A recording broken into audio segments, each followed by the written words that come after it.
Welcome to Rowdys Gun Podcast. It's a podcast about guns, brought to you by sweatsprings.com. Here's Rowdy. Hey, welcome. Thanks for tuning in. This is our first podcast. We're pretty excited about it. Sean, got a question for you. Yes. Producer Sean, have you ever been pulled over? A few times. Yeah? How was it when you got pulled? I don't want to know your, weird details that are involved with that, but... Oh, come on. The weird details make the stories fun and interesting. They do, but I don't know what you're going to say, so it makes me a little nervous. So, were you nervous when you got pulled over? I'm nervous when I know that I've done something wrong. What about when you haven't done anything wrong? Is there still a little hint of I'm a little indignant. Okay. Fair enough.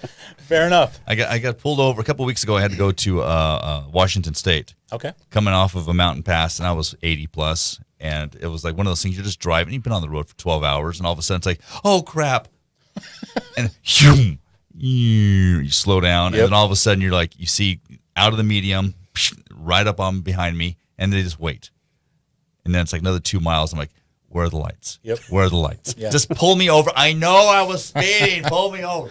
We got to let the anticipation build. Yeah. Oh, yeah. It was great. It's psychological. So, but that was an easy one. I've been pulled over driving because my wife in the passenger seat had no seatbelt. Oh, yep. So I find that more amusing. Yeah. Hey, man, you just got to watch it. So, but yeah. Usually, there's an anxiety. There is an anxiety whenever you see Sure.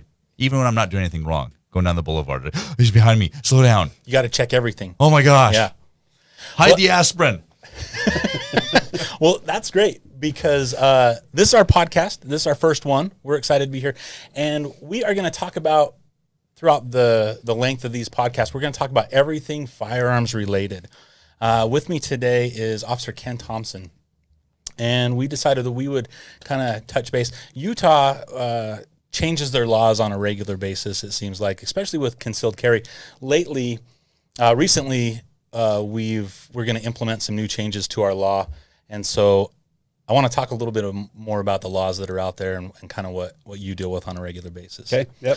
Let's do it. To get this started, I want to paint a picture real quick. I want to go through a scenario. Ken, let's say that I am in my office and I get a text from my significant other. And it's like, hey, the text is like, hey, I've been looking at some questionable websites. You need to come home now because it's going to get freaky. Right. And so I just leave my office and I'm cruising through town, at a higher rate of speed. And you see me and you pull me over. I got two questions for you. Okay. One, if I tell you that story and like, hey, this is why I'm speeding, guy to guy, am I going to get out of a ticket? Depends on how fast you were going. That's a good answer. But I mean, if you're going 100 miles an hour, you're not going to probably not. Probably not. But it serves a purpose to say this is why I'm speeding, though, right? Yeah. I mean, it's kind of cool. Yeah. Yeah. That's absolutely probably never going to happen. That was a Charles Barkley story. What? I don't. What? Have you heard that story? Charles Barkley, when he's living in Arizona, he got pulled over and he gave the excuse, "I'm running late for an appointment, an engagement." See, it happens. And the cops still wrote him up for a ticket. Yeah, it happens. So then that was now public record. Yeah, breaking the laws, breaking the public record, and you got to watch out for that. Okay, so let's say that you pull me over, and I want to talk a little bit more. This conversation comes up all the time when we teach our concealed carry class here in Utah. Okay. If I've got a concealed carry and it's in my car, the one question I want to ask you, we can elaborate on that. By law, if I get pulled over, do I need to let you as an officer know that I have a firearm in the car? By law, no. Okay. Currently in Utah, there is not a law that says you have to inform a police officer that you have a concealed firearm. Okay. And so unless you ask, right? If you ask, then Yep. You ask. But if you come up to the window and you're like, hey, this is why I stopped you, whatever approach you use, if you don't ask me, I'm not legally, by law, I'm not legally obliged to tell you that I have a weapon. No, by not telling the officer, you're not violating any law. Okay. So that leads us into another question. So if I'm carrying a firearm in my car, how should I be carrying that firearm? Like, let's say it's not on my person. On my person concealed, that's probably a little bit different than in my car. Sometimes you probably know as well as anybody, sometimes when you're traveling a long distance or going someplace, they can get uncomfortable if you're wearing them on your person. So a lot of people that I know will take them out and secure them some other way. Is there a specific law or a change in the law that has been more specific on how you should carry a firearm in your car that's not on your person? Well, so by firearm, I'm assuming you're talking about handgun. Let's talk about handguns first. Okay. Absolutely. So handguns are separated under the law from rifles and shotguns and muzzleloaders. Okay. And those are never allowed to be loaded at all. And there's not anywhere in the law that I can find that says a firearm has to be securely encased, which is a change that is something I don't know specifically when it changed. Okay. But there used to be a law that said a firearm must be securely encased. But I have not been able to find that when I was reviewing the laws this morning. Okay. But a handgun, if you have a concealed carry permit, and I understand that the law is changing May 5th, no concealed permits required. So let's just say without a concealed permit. Okay. If you don't have it in a holster, on your hip, however else you carry it, there's nothing specific that says it has to be concealed. You don't have to put it in the glove box. You don't have to put it under the seat where it can't be seen. Okay, so if I understand that right, so if I get into my vehicle and as a civilian I'm just driving down the road and it gets uncomfortable and I pull the firearm out, can I lay it on? This question comes up a lot in the concealed carry class, so this is why I'm asking this question. Can I just put it on the seat next to me? Yep. A pistol firearm. Yep. Okay. It does not have to be concealed from you At all. Nope. Okay. And we can go over down the road. We'll go over different carry, like why that's probably not a good idea as far as carrying a firearm, as far as safety goes. But right now we just want to talk about legal stuff. So a lot of, in the classes that I teach, I get a lot of like almost 50-50 split. Like there's people in the class that'll say, if it's not in the law, I don't have to abide by it. Right. And then there's the other group of people in the class that are like, hey, look, if I'm getting pulled over, I kind of want to know what to expect from law enforcement because, right, they're carrying a firearm. And for a lot of people, that's a huge deal, especially nowadays when people come into class that are first-time carriers. Like this is the first time they're going to carry a firearm, and so it kind of freaks them out a little bit, right? Mm-hmm. We talked about producer Sean, how he was nervous getting pulled over. I mean, it's amps that nervousness up even more so when you carry a firearm. So I guess the question I want to get to is, what should somebody expect from law enforcement when they approach the vehicle, as far as carrying a weapon? What would you like to see when you pull me over? So you mentioned that, some people are very by the book, by the law. If I don't have to inform a police officer, I'm not going to. Right. And I can just say, as a police officer, I appreciate being informed. Okay. And when I'm off duty, whether I'm carrying with my concealed carry permit or as off-duty law enforcement, when I get pulled over, I inform the officer because I know how much that I appreciate it. And the reason being, one, if you're telling the police officer you have a weapon, chances are you're in lawful possession of that weapon. Okay. You're not a restricted person. You're not, a fleeing criminal, anything like that, because I've never arrested a criminal with a firearm that says, hey, I've got a gun, by the way, just so you know. It's not common practice for them. No, it's not common relay practice. That information. No, and they never tell you they have drugs either. So, of course not. Of course not. But I know I appreciate being told that there's a firearm, and a lot of the other officers that I work with and that I know also appreciate it. As far as what I would like to see on a stop, first of all, I'd like to be informed of the firearm, even though it's not a law. I still appreciate being told about it. On approaching the vehicle, minimal movement. Okay. So what's called furtive movement, what we call furtive movement, okay. When we're walking up to a vehicle, people reaching under the seat or, looks like they're trying to conceal something or something that gets our suspicions heightened that something may be going on. Okay. When we get to the vehicle, we like to see hands. Okay. Whether they're on your lap, on the steering wheel, on the door, just somewhere where they're visible. Okay. And that's for, all the passengers. I understand, little kids and stuff, but, adult passengers, I just like to see hands on laps or something like that where I can. Okay. So that's two things that I think a lot of people probably wouldn't think things through until they're in that predicament. Like me as a driver, I wouldn't think my movements would cause concern for the officer, right? So if I'm moving around inside the car or I'm underneath the seat, but also I would have never, as a civilian, I probably wouldn't have ever thought of other people in the car as well. So if I've got a passenger and they're moving around, they're in the jockey box or they're underneath the seat, then that would raise an eyebrow for you as well. And a traffic stop is one of the most dangerous things police officers do. Okay. Everything is unknown. Right. We don't know who's in the car. We don't know, if the car is stolen a lot of times. We don't know if the person in there is fleeing from justice. We just don't know. All we know for sure is that person was speeding or ran a stop sign or, whatever. It's really one of the most dangerous things that we do. So you don't know if they're just trying to get home really fast so they can get a little. Yep. Okay.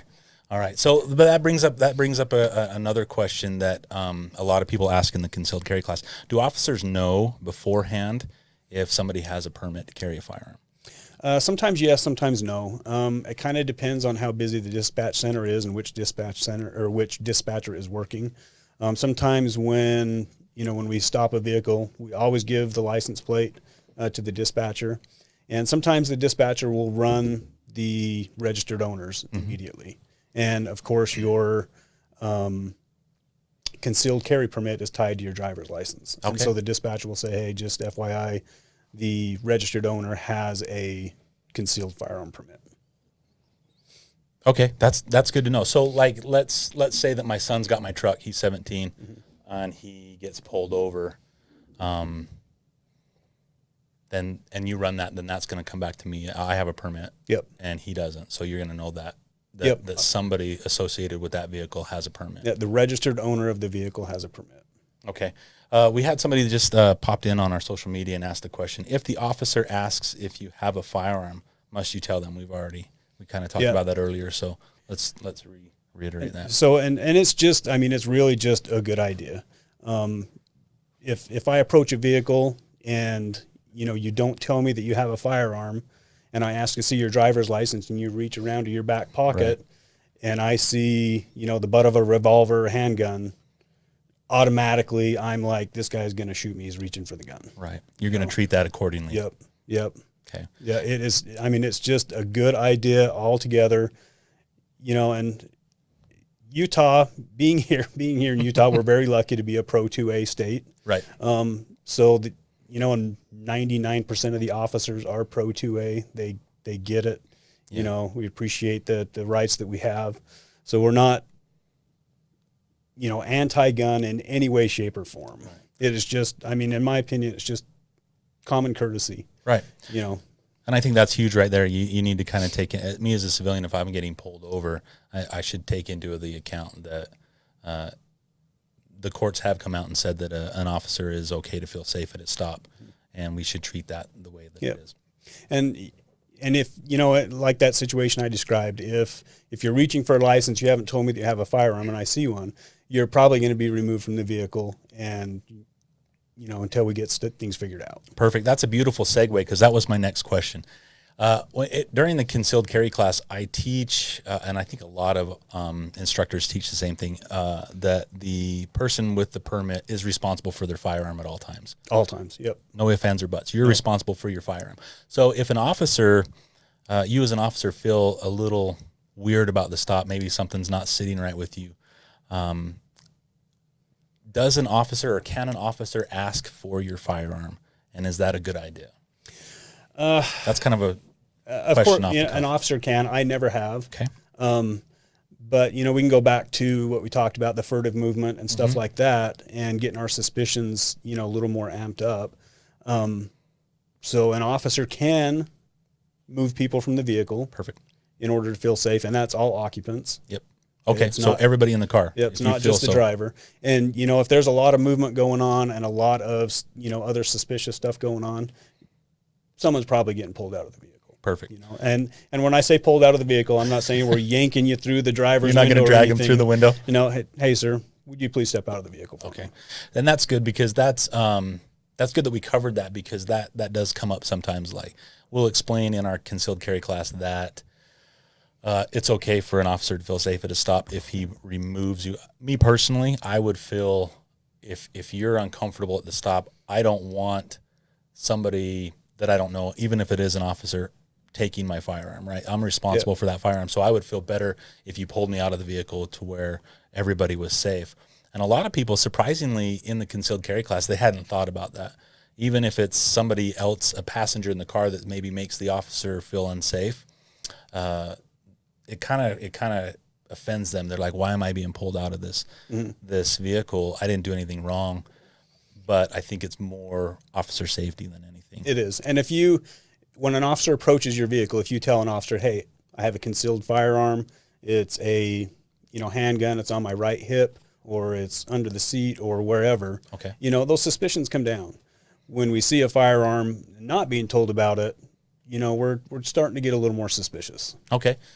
Yeah. What if I have a gun I'm not supposed to have, and I tell you that I have the gun? Well, you're not supposed to have it because why? Because you're a restricted person? No, I just have a gun. I don't have a permit or anything. Okay. And you pull me over, and I say, oh, by the way, I have a pew thing next to me. Well, so May 5th, you don't need a permit. Okay. All right. Well, there's that. The bill has been signed by Governor Cox already, and it goes into effect. Is it May 5th? Yep, I believe it's May 5th. So you don't need a permit starting May 5th. But that still, loaded firearms does not apply to rifles, shotguns, or muzzleloaders. And that is, I believe the intent of the law on that is for hunting, people shooting from vehicles while hunting. Mm-hmm. Yep. That's good. And I don't know, Sean, is that a technical firearms terminology, a pew thing? Yeah, I think it's a technical thing. Yeah, Is that where that comes I think it's industry accepted now. It's been used a lot. Because you have people that, because you're saying those who are usually with permitted, they're the responsible ones. They're willing to say, yes, I have a firearm. You have people who are hiding firearms for probably nefarious reasons and whatnot. And if I have something I shouldn't have, am I going to assume, hey, I probably shouldn't have this, but I should probably tell you I have it so that things don't go completely left in this situation? Yeah, and, opening that law changing really opens up a lot because you don't need a concealed permit. Okay. So anybody can carry a concealed loaded handgun, in their vehicle with them. And with that law opening up, I think it even gives more bite, I guess, to the idea that it's just a safe thing to just let the officer know that you have a weapon in the car. Yep. At all times. Yeah, and I know we were talking before, some states actually have that in the law that you're required to inform an officer immediately. Right. And I hope that Utah does that at some point. Sure. I'd like to see that. Yeah. So you mentioned it a couple of times about other firearms. So let's just touch base on that. I know we're kind of springing this one out real quick, but rifles. So I get a lot of questions as well in the concealed carry class about more specifically AR-15s. Like they're like, well, it's an extension of my home, so I can have a loaded AR-15 on the seat next to me as I'm cruising through Hurricane Boulevard. Under Utah law, you cannot. Go. You cannot have a loaded rifle, a loaded shotgun, or a loaded muzzleloader. Wow. Muzzleloader, just I get that, but yeah, if you've ever loaded a muzzleloader, it's not very tactical at all. No. But it's awesome. So we're kind of rounding down a little bit. So I want to ask you, what is, like you've pulled over a few people, what is the weirdest or the funniest excuse somebody's given you for speeding outside of my excuse of going to get a little? I had a gentleman have his wife fake being in labor. Really? Yep. So they were rushing to the hospital because she was in labor, and it was obvious to me that she was just faking. But how do you fake that? She was. Can you demonstrate? breathing heavily and trying to act stressed. But so I have several children of my own. I've seen a woman in labor. It was obvious that she was faking, and I said, I'm not buying it. and she reached over and slapped her husband and said, "I told you." Really? Yeah. She called him Oh out. yeah, oh yeah. She dimed him out. Did he get a ticket? Oh Did yeah, he got a ticket A big one for lying. just for the speeding. So I wonder in that situation, I wonder what was more of a problem for him, the ticket or the fact that his wife was probably pretty mad for a while about that. She's probably pretty embarrassed. Probably both. Probably. I mean, they probably just compounded one with the other. You got a ticket, and now his wife's mad. Awesome. So we've gone over a lot of stuff. Today. We talked about what like carrying inside the car and things like that. Is there anything that we're missing as far as the law goes that maybe you've researched recently on as far as that stuff goes? Well, so I encourage anybody who is going to carry a concealed firearm under this new law, whether you're going to get a permit or not, to familiarize yourself with firearms. Oh, perfect. And the law. Utah's firearms laws are under code 7610. Okay. 500. All the laws under the 500 have to deal with firearms. Okay. There's laws in there about carrying concealed, carrying in vehicles, rifles, handguns, what is deemed loaded and not. Okay. And everybody needs to familiarize yourself with the laws. Saying you didn't know the law is not an excuse. Okay. No matter what the law is, whether it's a traffic law or a criminal law, citizens are required to know the law, and they get updated every year. So the laws are pretty easy to access. I mean, I know law enforcement officers have the big book. I call it the big book. It's the code book that you have in your vehicles. And there for a while, a lot of people were like, well, we don't have access to that book, but now it's all online. It's pretty easy. Like you said, it's just get online and figure it out. Yeah. If somebody got online on Google and typed in Utah law 7610 500, okay, it's going to list all the firearms laws in Utah. They're very easy to look through. Perfect. That is awesome, man. I'm really glad you came out here. I hope we too. can do this again. This is a lot of fun. It was really fun. Thanks for the invite. You bet. So as we're wrapping up, just remember, check us out for more podcasts that we're going to have on a regular basis. We're hopefully going to be able to get into more of the laws in Utah. I should have made that known probably first off. This is Utah law. So some people who may be listening to this who are not in Utah, your laws are different. It's your responsibility, just what we talked about, on knowing your laws in your state. And they're all different. All the states are different. Right. Little tweaks here and there that make them different. Yeah. They're important to know. Yeah, I know that can happen a lot. So we get a lot of people that that used to take a Arizona non-resident permit so they could carry in Nevada. And the laws were pretty much the same, but there's these little things that tweak. So it's good that you get out there and do that. So, and as always, we want to leave with firearm safety, just because that's key. If you're going to be out on the range and you're going to be out doing something you love as far as firearms, please remember the firearm safety rules and keep those in mind.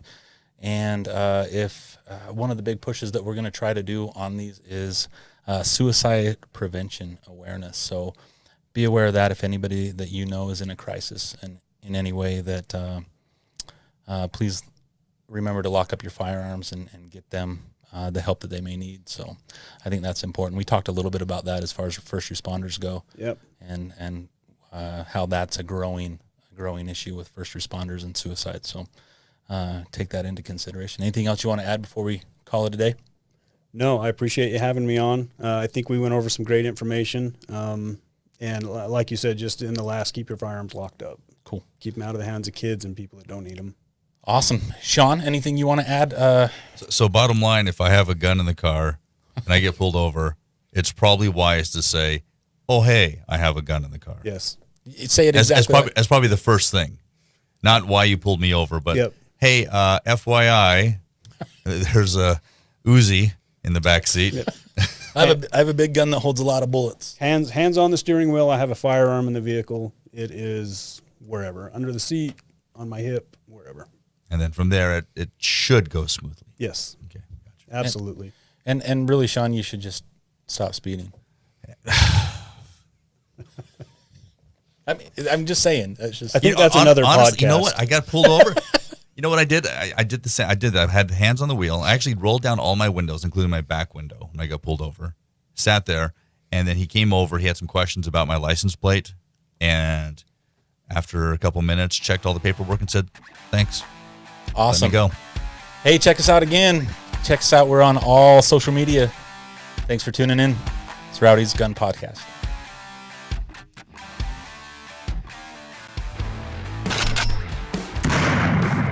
You've been listening to Rowdy's Gun Podcast, brought to you by SweatSprings.com. And Rowdy reminds you, if you or anyone you know is having a mental crisis, please lock up your firearm and contact the National Suicide Prevention Lifeline, 1-800-273-8255. Like, follow, and share on all social media and podcast platforms. And until next time, this is Rowdy's Gun Podcast.